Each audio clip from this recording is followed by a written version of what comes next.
పత్రం పుష్పం ఫలం తోయం యో మే భక్త్యా ప్రయచ్చతి తదహం భక్త్యుపకృతమస్నామి ప్రయతాత్మనః. పత్రమునైనను పుష్పమునైనను ఫలమునైనను లేదా జలమునైనను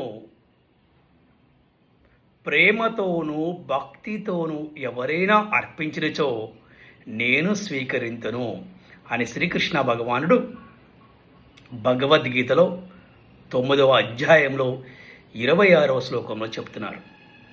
ఈ శ్లోకం ద్వారా మనం తెలుసుకోవాల్సినటువంటి ఒక గొప్ప విషయం ఏమిటంటే, అతి ముఖ్యమైన విషయం ఏమిటంటే, కేవలము కోరికల కోసమే భక్తి చేయకుండా భగవంతుడికి ప్రేమతో భక్తి చేయాలి, భగవంతుడికి ప్రేమతో సేవ చేయాలి.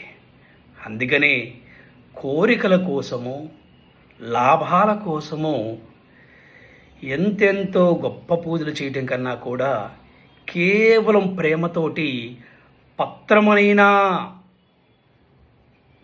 ఒక ఆకు, ఒక పువ్వు కానీ, ఒక పండు కానీ, అలాగే కొద్దిగా నీరు కానీ ఇచ్చినా కూడా ప్రేమతోటి అయినా స్వీకరిస్తారంట.